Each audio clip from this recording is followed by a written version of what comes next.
اللہ تعالیٰ بندوں کو آزماتا ہے، پرکھ کرتا ہے، امتحان لیتا ہے، طرح طرح کی نعمتوں سے اسے مالا مال کرتا ہے، کاروبار وسیع ہو جاتا ہے، اس کے لیے دولت کے انبار لگ جاتے ہیں، دنیاوی مال و اسباب اس کے لیے جمع ہو جاتا ہے، منصب ملتا ہے، عہدہ ملتا ہے، اقتدار ملتا ہے، شان و شوکت ملتی ہے، لوگوں کے دلوں میں اس کا گھر بنتا ہے، تو اس کے ذہن میں یہ بات آتی ہے کہ میرے رب نے مجھے جو عزت دی ہے میں اس کا استحقاق رکھتا تھا، اور میں اگر اس لائق نہ ہوتا تو مجھے کیوں نوازا جاتا، تو گویا میرا رب میرے اوپر راضی ہے۔ اور پھر جب محفل نعت میں مہمان خصوصی بھی بن گئے تو پھر تو ان کے نفس کو اور تسکین مل گئی۔ جب پیر صاحب نے بھی ان کو ہی اہمیت دی تو پھر انہیں لگا کہ واقعہ ہی ہمارا رب ہم پہ راضی ہی ہے، تبھی تو ہمیں مذہبی طبقوں کے اندر بھی اہمیت مل رہی ہے، حالانکہ وہ جانتے ہیں کہ ہم نے یہ دولت کیسے حاصل کی ہے، وہ جانتے ہیں کہ ہمیں سجدے کی توفیق نصیب نہیں ہے، وہ جانتے ہیں کہ آج اس محفل میں مہمان خصوصی سے تو کل ہم شراب خانے میں تھے، انہیں پتہ ہے، لیکن اس کی طرف توجہ نہیں جاتی، سوچتے نہیں ہیں، بلکہ وہ یہ سمجھتے ہیں کہ ہمیں یہ جو عزت مل رہی ہے یہ اللہ تعالیٰ کی طرف سے ہماری کسی قبولیت کی وجہ سے یہ عزت ہے، حالانکہ یہ ان کی آزمائش تھی، ان کا امتحان تھا۔ دوسری بات، وَأَمَّا إِذَا مَبْتَلَاهُ، اور جب اللہ اس کو آزماتا ہے، فَقَدَرَ عَلَيْهِ رِزْقَهُ، اور اس کے رزق کو تنگ کرتا ہے، اس کو آزمائش کی بھٹی میں ڈالتا ہے، فَيَقُولُ رَبِّي أَهَانَنِ، تو پھر وہ چیخ اٹھتا ہے میرے رب نے تو مجھے ذلیل کر کے رکھ دیا۔ بیماری آ جائے، ابتلا میں مبتلا ہو تو وہ کہتا ہے کہ میرا رب مجھ سے ناراض ہو گیا، تو یہ انسان کی کج فکری، ایسا نہیں ہے۔ کسی شخص کو دولت کا دیا جانا یہ اللہ کی رضا کی دلیل نہیں ہے، اور کسی شخص کو غربت کے امتحان میں ڈالا جانا یہ اللہ کی ناراضگی کی دلیل نہیں ہے۔ حضرت امام رازی نے لکھا ہے کہ مکے سے لے کر طائف تک 70 ایسے نبیوں کی قبریں ہیں جن کی وفات صرف بھوک کی وجہ سے ہوئی، تکلیفوں میں، آزمائشوں میں، امتحانوں میں، ابتلاؤں میں اس کے بندے رہے ہیں۔ میرے اور آپ کے آقا و مولا حضور ختمی المرتبت کے گھر میں کبھی برابر چولہا نہیں جلتا تھا، کبھی کھانے کے لیے کچھ میسر نہیں ہوتا تھا، پانی پی کے اور کھجور کھا کے گزارا ہوتا تھا، تو یہ تو کوئی دلیل نہیں ہے۔ اللہ کی رضا کی دلیل کیا ہے؟ نیکی کی توفیق مل جانا، اور اللہ کی ناراضگی کی دلیل کیا ہے؟ کسی شخص کا گناہ پہ دلیر ہو جانا۔ کوئی بندہ گناہ پہ دلیر ہے اور معصیت، نافرمانیاں، اللہ کے حکموں کو توڑنا اس کا مزاج ہے، تو سمجھو اللہ اس سے ناراض ہے۔ اور اگر کسی کو اللہ نے سجدے کی توفیق دی ہے، کسی کو اللہ نے اپنے راستے میں خلوص کے ساتھ خرچ کرنے کی توفیقات عطا کی ہیں، حلال حرام کی تمیز اس کو عطا کر دی گئی ہے، تو پھر سمجھ لو کہ اللہ اس پہ راضی ہے۔ باقی رہی بات کہ کسی کو دولت کا زیادہ دیا جانا، کسی کو کم دیا جانا،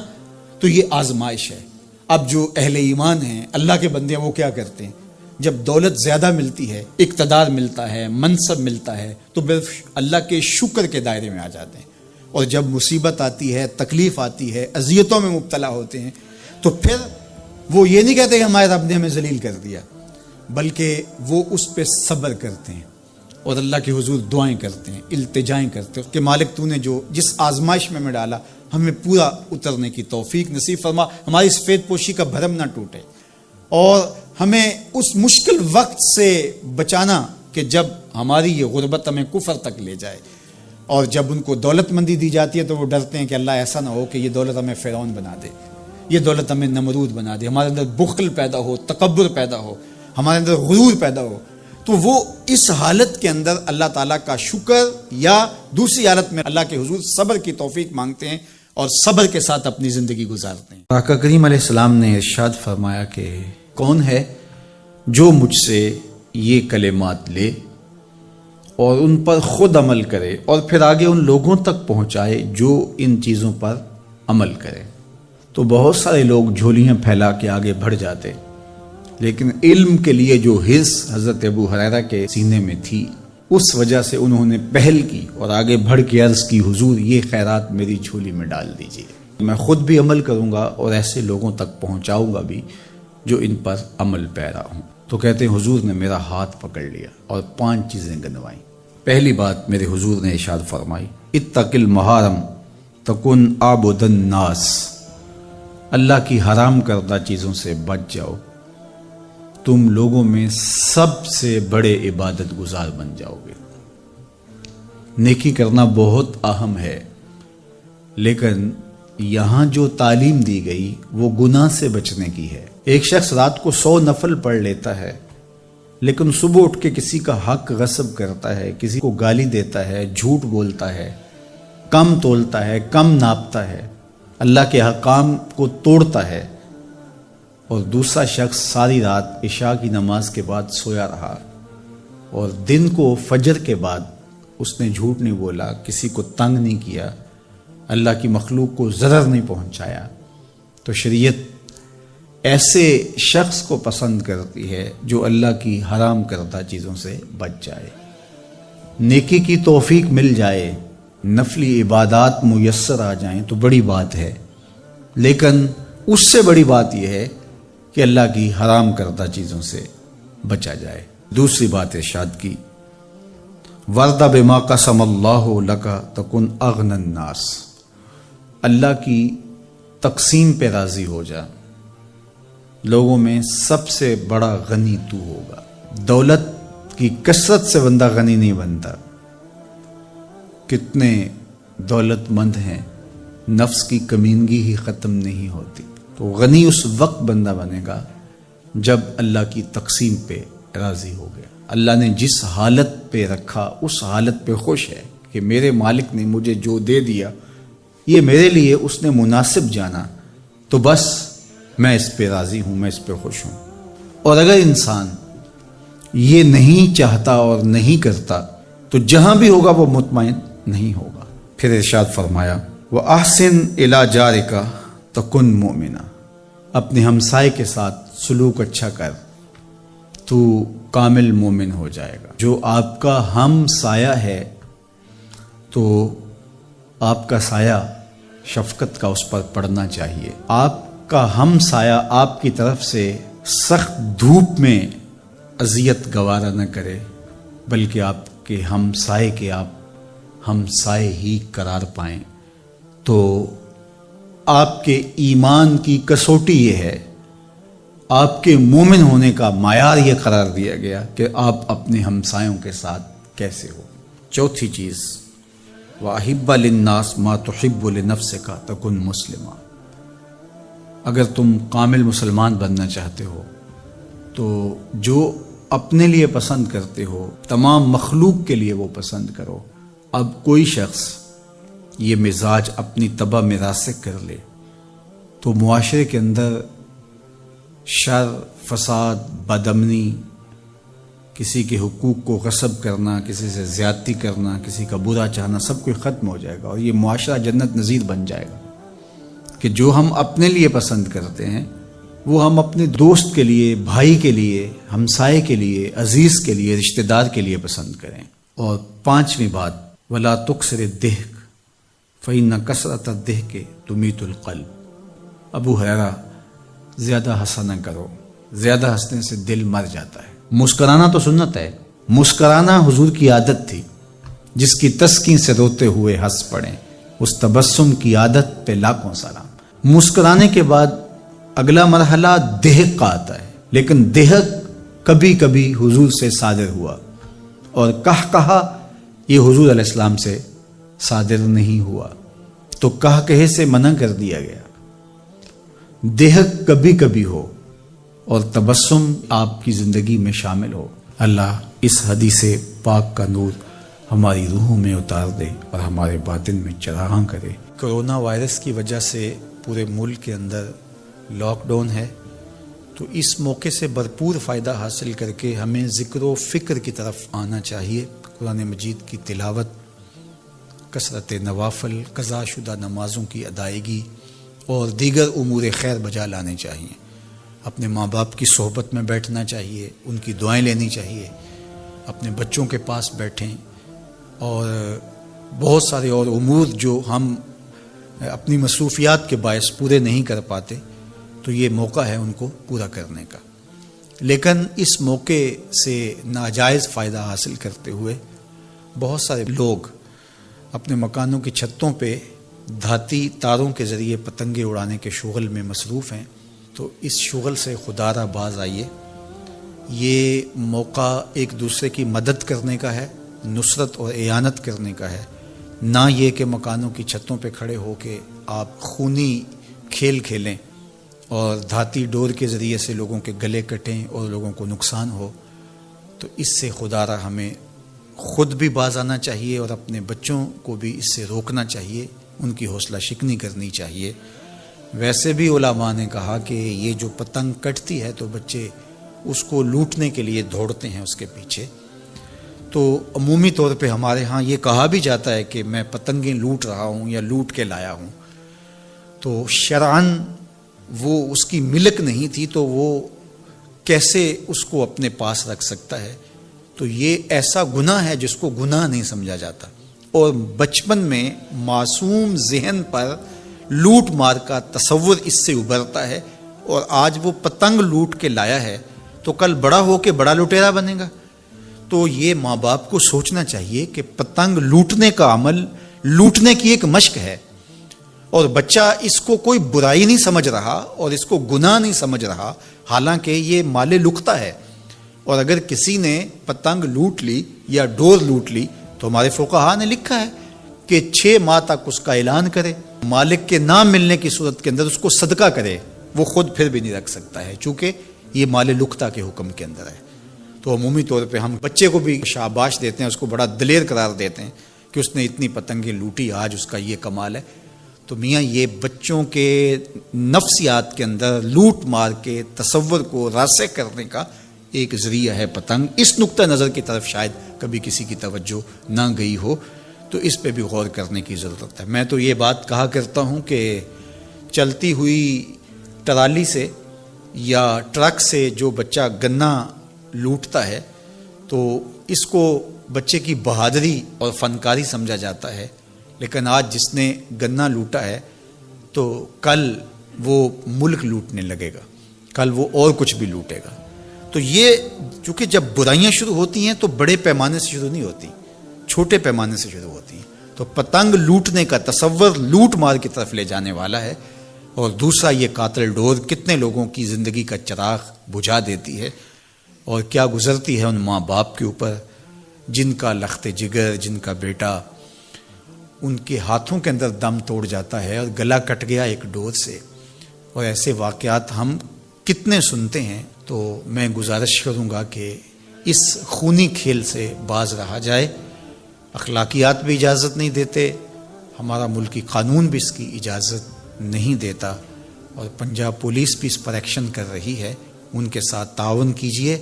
اور اپنے گرد و پیش کے ماحول کی انہیں خبر بھی کیجیے، خود بھی بچیے، اپنی اولادوں کو، بچوں کو بھی اس سے محفوظ رکھیے۔ اللہ آپ کی حفاظت کرے۔ والسلام علیکم ورحمۃ اللہ وبرکاتہ۔ قرآن مجید کا اسلوب بیان دیکھیے کتنا دل آویز اور خوبصورت، اور مذہب اسلام کی خوبصورتی دیکھیے۔ غریبوں کو، یتیموں کو، لاچاروں کو، اپاہج اور کمزوروں کو، بیوگان اور اراملہ اور مساکین کو مدد کرنا، ان کی اعانت کرنا، ان کو کھانا دینا، یہ تو سارے لوگ کہتے ہیں، لیکن قرآن نے کتنی خوبصورتی کے ساتھ ہمیں بتایا کہ مسئلہ کھانے کا نہیں ہے، مسئلہ ان کو عزت دینے کا ہے۔ اگر تم ان کو کھانا دیتے ہو اور تذلیل بھی کرتے ہو تو تم اللہ کی رضا کبھی نہیں پا سکتے۔ اللہ کی رضا تمہیں تب نصیب ہوگی جب تم ان کی عزت نفس کا خیال رکھو گے، ان کی تذلیل نہیں کرو گے۔ تم ان کی تصویریں سوشل میڈیا پہ اور اخباروں پہ ڈال کر کے ان کی تذلیل کا سبب اور ذریعہ نہیں بنو گے تو پھر تمہارا رب تم سے راضی ہے۔ تو بات کھانا دینے کی نہیں ہے، قرآن کہتا ہے تم ان کی خدمت کرو، ان کو کھانا کھلاؤ، لیکن اس چیز کا تمہیں پہلے خیال ہونا چاہیے کہ تم ان کی عزت نفس کو مجروح نہ ہونے دینا۔ وَرَجُلٌ تَصَدَّقَ بِصَدَقَةٍ فَأَخْفَاهَا حَتَّى لَا تَعْلَمَ شِمَالُهُ مَا تُنْفِقُ يَمِينُهُ۔ میرے حضور نے فرمایا جس شخص نے صدقہ کیا اور اتنے مخفی انداز میں کیا کہ جو دائیں ہاتھ نے خرچ کیا بائیں ہاتھ کو اس کا پتہ ہی نہ چلا، قیامت کے دن جب کوئی سایہ نہیں ہوگا اللہ ایسے شخص کو اپنے عرش کا ٹھنڈا سایہ نصیب فرمائے گا۔ کتنی بڑی بات ہے۔ قرآن نے ہمیں سرًا و اعلانیہ دونوں طریقے بتائے ہیں۔ اعلانیہ بھی خرچ کر سکتے ہو، مخفی بھی خرچ کر سکتے ہو۔ لیکن اعلانیہ خرچ تم تب کرو گے جب کسی کی عزت نفس کا مسئلہ نہیں ہوگا. آپ مسجد کے لیے فنڈ مانگ رہے ہیں، کوئی بات نہیں، یہاں تو کوئی ایسا شخص نہیں ہے، لیکن کسی ایک شخص کو دے رہے ہیں تو پھر آپ کو اس بات کا خیال کرنا ہوگا، اس وقت پھر مخفی کرنا تمہارے لیے ضروری ہے. اسی طرح اگر تم ترغیب کے لیے کر رہے ہو تو کوئی بات نہیں ہے، لیکن اس میں بھی تم یہ خیال رکھو کہ ترغیب میں بھی کسی کا دل نہ دکھنے پائے، کسی کی تصویر نہ آنے پائے. ترغیب دلانے کے بہت سارے طریقے ہیں، لیکن ترغیب دلانے سے قبل اپنے دل سے سوال کر لو ترغیب کے پیچھے چھپی ہوئی کہیں ریاکاری تو نہیں ہے. چونکہ ریاکاری جو ہے یہ کالے پتھر پر کالے رنگ کی چونٹی چلے تو اس کی چال سے بھی زیادہ باریک ہے، تو یہ بڑی باریک چال ہے. تو بعض کا بندہ کہتا ہے میں تو ترغیب کے لیے کر رہا ہوں، لیکن اس کے پیچھے اس کا نفس کھڑا ہوتا ہے اور اس کے نفس پہ یہ شاک ہوتا ہے کہ وہ بغیر تشہیر کے کرے، تو وہ ترغیب کا نام لے کے اپنی اس ریاکاری کے اوپر ترغیب کا پردہ ڈالنا چاہتا ہے، لیکن ہوتی ریاکاری ہی ہے. تو یہ اپنے آپ سے پوچھے. بندے کو پتا ہوتا ہے کہ میں کہاں کھڑا ہوں. اقبال نے کہا تھا کہ ملا سے نہ پوچھ اپنے دل سے پوچھ. تو بندے کو پتا ہوتا ہے کہ یہ ترغیب ہے یا اس کے پیچھے چھپی ہوئی ریاکاری ہے، اور ریاکاری تھوڑی سی بھی اللہ کو قابل قبول نہیں ہے. حضرت ابو امامہ الباہلی رضی اللہ تعالیٰ عنہ فرماتے ہیں کہ میں نے حضور سے پوچھا کہ ایک شخص جہاد کرتا ہے اور اپنی جان وار دیتا ہے اور اس کا مقصد اللہ کے دین کو سر بلند کرنا ہے، لیکن اس کے ذہن میں یہ بھی ہے کہ چلو میری بہادری کے جھنڈے بھی لگ جائیں گے، تو کیا اس کو اس عمل کا صلہ ملے گا؟ تو میرے حضور نے ارشاد فرمایا فلا شیء لہ، اسے کوئی اجر نہیں ملے گا. اللہ صرف اسی عمل کو قبول کرتا جو محض اس کے لیے کیا جائے. تیرے عمل میں اخلاص ہو تو اس کا اجر کچھ اور ہے. حور و خیام سے گزر، بادہ و جام سے گزر. جو محض اس کی رضا کے لیے عمل کیا جائے وہی عمل ہے. حضرت معاذ بن جبل رضی اللہ تعالیٰ عنہ حضور کے روضہ انور کے پاس بیٹھ کے رو رہے تھے. حضرت عمر گزرے تو رک گئے. کہا معاذ رو رہے ہو؟ کہا کہ صاحب مزار کا ایک فرمان یاد آیا جس نے مجھے رلا دیا. تو کہا وہ کیا فرمان تھا؟ کہا ایک دن حضور نے کہا تھا تھوڑی سی ریا بھی شرک ہے، تھوڑی سی ریا بھی شرک ہے. تو ضرور رکیے. آپ ترغیب کا نام لے رہے ہیں کہ میں ترغیب دینے کے لیے کر رہا ہوں، لیکن ذرا ایک لمحے کے لیے رک کے اپنے آپ سے سوال کر لیجئے ترغیب کے پردوں کے پیچھے چھپی ہوئی کہیں ریا تو نہیں ہے؟ اگر ریا کہیں چھپی ہے تو عمل ضائع ہو گیا، عمل برباد ہو گیا. کیتی کتری پئی کھو محمد تے سکہ بنیا زردہ، سب کچھ برباد ہو گیا. اس لیے محض اس کی رضا کے لیے ترغیب بھی اگر آپ کی نیت ہے تو اس سے قبل اچھی طرح اپنے آپ کو جانچ لیں کہ ہم کھڑے کہاں ہیں. اللہ اکبر. تو کہا کہ کلا بل لا تکرمون الیتیم، تمہارا مسئلہ یہ ہے کہ تم یتیم کی تکریم نہیں کرتے ہو، عزت نہیں دیتے. حضور علیہ الصلوۃ والسلام نے فرمایا کہ مومن کا معاملہ بھی بڑا عجیب ہے کہ اسے اگر تکلیف ہوتی ہے تو اس پر وہ صبر کرتا ہے، یا اسے خوشی ملتی ہے تو اس پر وہ شکر کرتا ہے. تو دونوں صورتوں میں اللہ اس کو اجر عطا کرتا ہے. اور یہ صرف شان مومن کی ہی ہے کہ وہ مصیبت پر صبر کرے، بلکہ فرمایا کہ مومن کے پاؤں میں کانٹا بھی چبھتا ہے تو اس کا بھی اس کو اجر دیا جاتا ہے. اس کے درجے بلند ہوتے ہیں، اس کے گناہ معاف کر دیے جاتے ہیں، اس کی خطاؤں سے درگزر کر لیا جاتا ہے. لیکن یہ مشروط ہے اس تکلیف کو صبر کے ساتھ برداشت کرنے سے. اگر وہ واویلا کرتا ہے، ناشکری کے کلمات کہتا ہے، تو تکلیف تو ختم نہیں ہوتی لیکن اجر زائل کر دیا جاتا ہے. تو اس لیے ہمیں ہر صورت کے اندر صبر کے دامن کو مضبوطی سے تھامنے کی تلقین کی گئی ہے. اور اہل ایمان کو یہ بھی سبق دیا گیا کہ جب انہیں کوئی بھی مصیبت پہنچتی ہے تو وہ کہتے ہیں انا للہ و انا الیہ راجعون، کہ ہم اسی کے ہیں اور اسی کے حضور پلٹ کے جانا ہے. تو یہ وہ امر ہے کہ جو ان کی طبیعت کے اندر ٹھہراؤ پیدا کرتا ہے اور ان کی زندگیوں کے اندر اللہ تعالیٰ جل شانہ پر جو یقین ہے اس کا پتہ دیتا ہے. اگر مصیبت کو اللہ کی طرف سے سمجھ کے مان کے صبر کیا جائے، اس کو مقدور سمجھا جائے، اس پر واویلا نہ کیا جائے، اللہ کی نافرمانی کا کوئی کلمہ نہ بولا جائے، اپنے عقیدے میں تزلزل نہ آنے دیا جائے، اپنے رویوں کی خوبصورتی کو زائل نہ ہونے دیا جائے، تو اس کا مطلب ہے کہ وہ شخص مومن ہے. اس کا یقین ہے کہ یہ اللہ کی طرف سے ہے، تو پھر اس کے یقین کے صلے کے اندر اللہ اس کو پھر ہدایت قلب کا چراغاں نصیب کرتا ہے۔ اور فرمایا واللہ بکل شیء علیم، اور اللہ ہر شے کو جاننے والا ہے، اسے پتہ ہے کہ کسی پر مصیبت نازل کیوں کرنی ہے، اور اس مصیبت سے اس کا امتحان لینا مقصود ہے، اس کے درجوں کو بلند کرنا مقصود ہے، اس کے گناہوں کو معاف کرنا مقصود ہے، اس کو کسی آزمائش میں ڈال کر کے اس کو مزید کندن بنانا مقصود ہے، یا اس کا کیا مقصود ہے، اس کو سزا دینا مقصود ہے، یہ اسے پتہ ہے۔ تمہارا رب تمہاری طرف آنے والی جو تکلیفیں ہیں ان کے اندر ہزارہا پنہا حکمتوں سے واقف ہے۔ یہاں یہ بات بھی سمجھنے کے قابل ہے کہ جو شخص مصیبت کے آنے پر صبر اور استقامت کے ساتھ اس سے نپٹتا ہے اور اللہ پر جو اس کا یقین ہے اس میں تزلزل پیدا نہیں ہونے دیتا، کل من عند اللہ، اے محبوب فرما دیجئے جو کچھ ہے وہ تمہارے رب کی طرف سے، یہ اس کا خیال اور فکر ہے کہ یہ میرے اللہ کی طرف سے، تو پھر اس مصیبت کو ٹالنے والا بھی وہی ہے۔ تو اگر یہ اس کا عقیدہ پختہ تھا تو پھر وہ مالک کی دہلیز چھوڑ کے، مالک کی چوکھٹ چھوڑ کے کسی اور دہلیز پہ نہیں جائے گا، کسی اور چوکھٹ پہ نہیں جائے گا، وہ اس مصیبت کو دور کرنے والا مؤثر حقیقی اللہ کو ہی جانتا ہوگا، اور اسی کے حضور دعائیں کرے گا، التجائیں کرے گا، کسی شرک کا ارتکاب نہیں کر سکتا ہے، اور وہ مالک کی دہلیز سے کبھی روح گردانی نہیں کر سکتا، بلکہ اس تکلیف کے آنے سے وہ اپنے رب کے ساتھ اور زیادہ جڑ جائے گا، اور اگر وہ صبر کرے تو یہ اس کا ایک مرتبہ ہے کہ وہ حوصلے کے ساتھ اس تکلیف کو برداشت کرے، اور دوسرا مرتبہ جو اس سے بڑھ کر ہے کہ اس پہ اللہ کی رضا کے سانچے میں اپنے آپ کو ڈھال لے کہ جے سونا میرے دکھ وچ راضی، میں سکھ نو چلے ڈاواں۔ اگر وہ اس بات پہ راضی ہے تو کوئی بات نہیں ہے، میں اس پہ راضی ہوں کہ میرے رب کی یہ رضا ہے۔ تو یہ دونوں چیزوں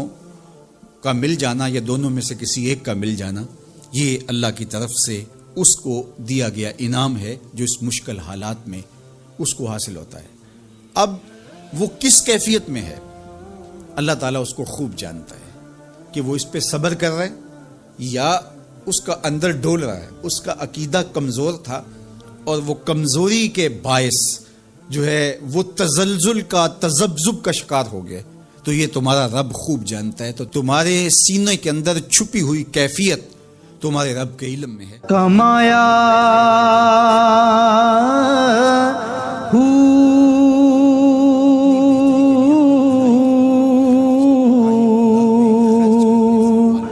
نام بھج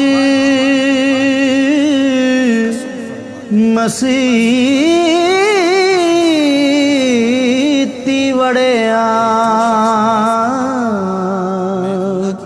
نا تسبا جو مانگنے لگ جاتا ہے، سوال کا دروازہ کھول لیتا ہے، اللہ اس کے لیے محتاجی کا دروازہ کھول لیتا ہے۔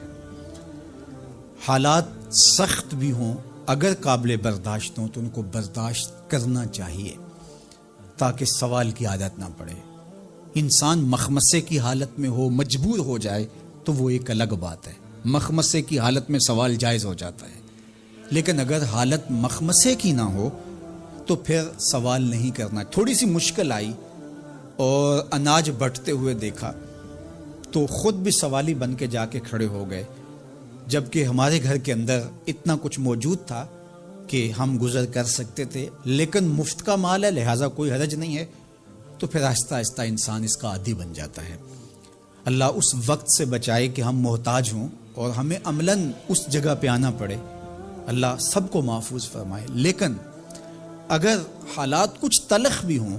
تو پھر بھی اگر آپ دیکھیں اپنے آپ کو کہ کیا ہم ایسی جگہ پہ تو نہیں ہیں کہ ہم سوال کرنے جائیں، تو باہر ایک ماحول دیکھ کر کے تو لپک پڑنا، تو اس سے آپ کی طبع کے اندر سوال کی عادت پیدا ہوگی۔ تو اس لیے جو مانگنا شروع کر دیتا ہے پھر اس کے لیے محتاجی کا دروازہ بند نہیں ہوتا، الا یہ کہ کوئی سخت مجبور ہو جائے تو شریعت اس کو اس کی اجازت دیتی ہے۔ تیسری بات میرے اور آپ کے آقا و مولا نے جو قسم کر کے کہی، ما نقص مال عبد من صدقہ، کہ صدقے سے بندے کا مال کم نہیں ہوتا۔ آپ کا اکاؤنٹنٹ کہتا ہے کہ اگر اتنے پیسے اتنوں سے نکال دیے گئے تو باقی اتنے بچیں گے، کیلکولیٹر کا حساب بھی یہی ہے، لیکن میرے محبوب فرماتے ہیں کہ میں ضمانت دیتا ہوں کہ صدقے سے مال کم نہیں ہوتا، تو اس لیے تم راہ خدا میں خرچ کرو گے تو میرا رب کہہ رہا ہے خیر لانفس، یہ تمہارے لیے بہتر ہے، تمہیں لگتا ہے کہ اتنے کم ہو جائیں گے لیکن ایسا نہیں ہے، تمہارا مال صدقے سے گھٹتا نہیں ہے، صدقے سے تمہارا مال بڑھتا ہے، اور اللہ تعالیٰ جل شانہ ایک کا 10 گنا عطا کرتا ہے، 70 گنا عطا کرتا ہے، 700 گنا عطا کرتا ہے، فرمایا اللہ چاہے تو اس سے بھی زیادہ عطا کر دے، اور پھر فرمایا ان تقرضوا اللہ قرضا حسنا یضاعفہ لکم، اگر تم اللہ کی راہ میں قرض حسنہ دو تو وہ دگنا کر کے دے گا۔ اچھا، یہ کیسا اللہ کا انداز بیاں ہے کہ خود مال دے کے خود کہہ رہا ہے مجھے قرضہ دو، اور پھر خود کہتا ہے میں دگنا دوں گا۔ دیا ہوا کس نے ہے؟ اسی نے، اور کہتا ہے کہ جو میں نے تمہیں دیا ہے اس سے مجھے دو، اور میں پھر اس کو اپنے دیے ہوئے مال سے دیے گئے مال کو دگنا کر کے تمہیں لوٹاؤں گا۔ اللہ اکبر، اور پھر فرمایا وَيَغْفِرْ لَكُمْ، اور تمہیں بخش بھی دوں گا۔ واللہ شکور حلیم، وہ شکر گزار بھی ہے اور حلم والا بھی ہے۔ اللہ اکبر، وہ بردبار بھی ہے، وہ تمہارا شکر گزار بھی ہوگا، تمہیں دگنا کر کے بھی دے گا، تمہاری مغفرت بھی کر دے گا،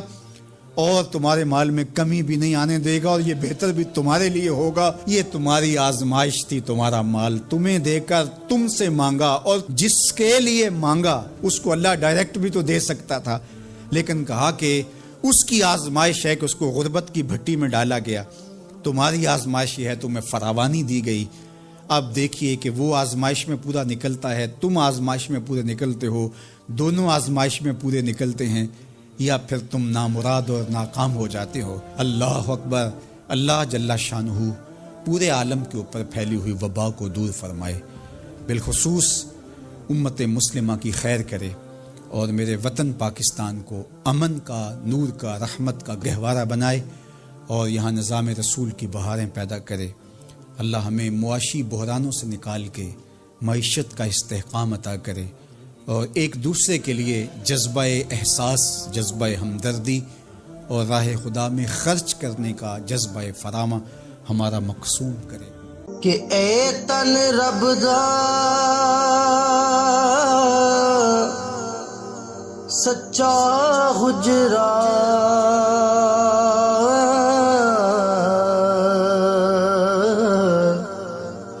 تے کھڑیا باغ